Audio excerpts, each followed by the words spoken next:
U.S. Federal Supermax Prison. Its full name is USP Florence Administrative Maximum Facility, shortened to ADMAX, or just ADX. Assalamualaikum bapak-bapak dan ibu-ibu karyo sekalian. Bayangin sebuah tempat yang dirancang sedemikian rupa agar penghuninya lupa dengan dunia luar, lupa gimana rasanya kena sinar matahari, dan lupa gimana rasanya ngobrol sama orang lain. Tempat itu bernama ADX Florence, dan di sanalah Joaquin El Chapo Guzman, mantan pemimpin kartel Sinaloa, menghabiskan sisa hidupnya. Dulu El Chapo adalah pria yang punya segalanya. Dia punya kekayaan miliaran dolar, yacht pribadi, jet pribadi, sampai kebun binatang pribadi yang isinya harimau, macan tutul, dan buaya. Tahu lah ya, hewan-hewan buas itu akhirnya digunain untuk apa. El Chapo bahkan pernah masuk daftar orang-orang terkaya versi Forbes. Intinya El Chapo ini adalah bos yang super besar. Tapi sekarang, hartanya yang paling besar hanyalah sebuah matras atau kasur tipis di atas beton. Yuk kita bahas gimana hari-hari akhir sang gembong di penjara yang dijuluki Alcatraz di pegunungan Rocky ini.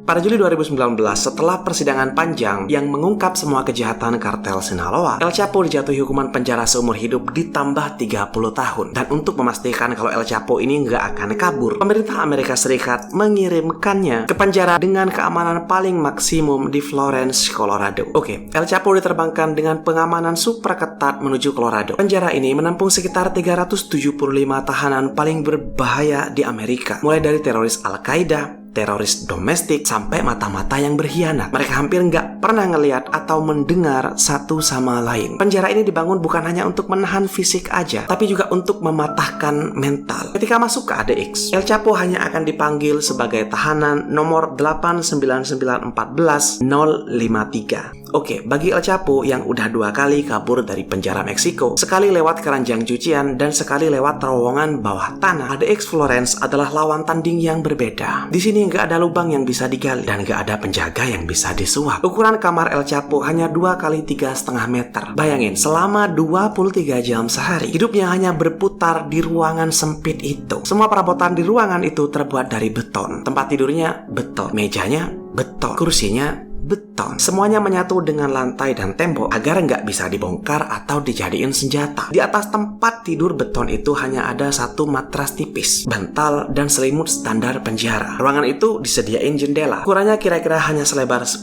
meter dan tingginya 1 meter. Jendela ini sengaja dibuat vertikal ke atas sehingga tahanan hanya bisa ngelihat langit. Kenapa? Agar mereka, para tahanan ini, nggak bisa mengetahui dengan persis di mana mereka berada. El Chapo nggak bisa tahu apakah dia berada di sisi utara, selatan, atau di lantai berapa dia berada. Tanpa referensi tentang tata letak luar, rencana kabur lewat bantuan luar hampir bisa dibilang mustahil. Gimana El Chapo menghabiskan waktunya? Di dunia luar, El Chapo bisa memberikan perintah yang menentukan hidup dan mati ribuan orang. Di penjara ADX, dia bahkan nggak punya kendali atas lampu kamarnya sendiri. Di penjara itu, semua tahanan makan sendirian. Makanan didorong lewat celah sempit yang disebut sebagai slot. Gak ada ruang makan bersama. Mandinya juga pakai timer. Ada pancuran air di dalam selnya. Tapi jangan bayangin dia bisa mandi berlama-lama. Airnya dikontrol dengan sensor otomatis yang hanya menyala beberapa kali dalam seminggu, dalam beberapa menit aja. Itu untuk mencegah para tahanan membanjiri sel mereka sebagai bentuk protes atau sabotase terhadap sistem listrik bawah tanah. El Chapo juga masih olahraga. Selama 1 jam dalam sehari, El Chapo dikeluarin dari selnya untuk berolahraga. Tapi itu bukan lapangan terbuka. Dia dipindahin ke ruangan kosong yang sedikit lebih besar dari kamarnya sendiri. Dan ruangan olahraga itu sering disebut sebagai kandang anjing. Olahraganya ya push up dan pull up. Di sana pun El Chapo tetap sendirian. Hanya dia dan pikirannya sendiri. El Chapo nggak ditempatkan di blok biasa. Karena sejarah pelariannya, dia ditempatkan di range 13. Itu adalah bagian terdalam dan bagian paling ketat di ADX Florence. Karena El Chapo dulu pernah kabur lewat terowongan bawah shower. Di ADX, El Chapo mendapatkan perawatan ekstra saat dia mandi. Jadi kalau mandi, El Chapo ini dibandikan dengan selak oleh penjaga untuk memastikan kalau El Chapo ini nggak mengutak-atik saluran pembuangan air. Banyak orang nanya, apakah El Chapo ini masih bisa kabur lagi?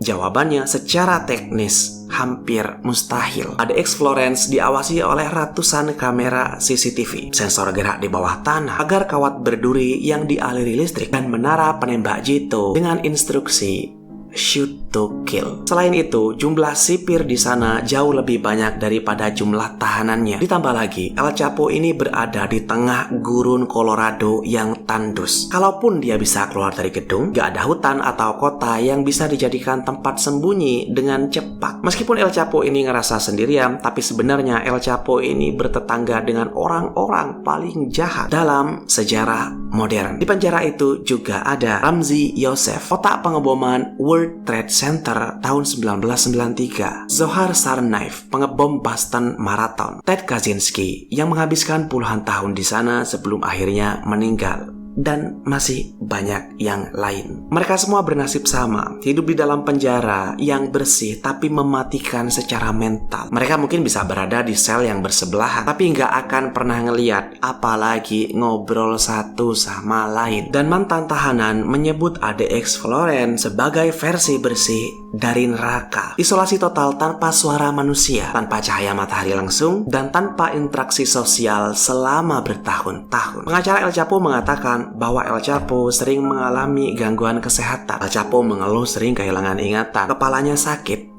dan depresi berat. Cahaya lampu neon di selnya dihidupkan 24 jam untuk keperluan pengawasan CCTV. Hal itu bikin El Chapo kesulitan bedain kapan waktu tidur dan kapan waktu bangun. Salah satu hal yang paling menyiksa bagi El Chapo adalah pemutusan komunikasi dengan keluarganya. Dia nggak dibolehin bicara sama anak-anaknya dan istrinya secara langsung. Setiap kunjungan harus lewat surat yang dikirim oleh lawyernya untuk mastiin nggak ada pesan-pesan rahasia yang disampaikan. Surat-surat yang ditulis atau diterima harus lewat proses sensor yang sangat ketat yang bisa memakan waktu berbulan-bulan. Istri El Chapo, Emma Coronel, dan pengacaranya terus berjuang agar El Chapo ini bisa mendapatkan perlakuan yang lebih manusiawi. Pihak El Chapo berargumen bahwa kondisi ini adalah bentuk penyiksaan psikologis berat. Tapi bagi pemerintah Amerika Serikat dan para keluarga korban kartel, itu adalah harga yang pantas bagi ribuan nyawa yang hilang akibat narkoba dan peperangan yang mengakibatkan banyak kematian yang dipicu oleh El Chapo. Jadi, ya, El Chapo emang enggak meninggalkan selnya. Itu membosankan, monoton, dan sangat menyedihkan. Tapi inilah perbedaannya. El Chapo masih hidup, dan itu berarti El Chapo masih bisa ngelakuin banyak hal. Nggak kayak banyak korbannya yang udah meninggal. Kehidupan El Chapo di penjara mengingatkan bahwa nggak peduli seberapa kuat atau besar orang tersebut di dunia kejahatan, akhirnya seringkali berakhir di ruangan yang sempit dan sepi. Pria yang dulu bisa menggerakkan ribuan tentara kartel hanya dengan melambaikan tangan, sekarang harus minta izin, bahkan hanya untuk mendapatkan satu gulung tisu toilet tambahan. Kalau menurut kalian, apakah penjara ADX Florence udah adil untuk dilakukan ke manusia sebagai penjara? Atau bahkan masih kurang? Komen di bawah. Tetaplah aman dan makasih udah nonton sampai akhir.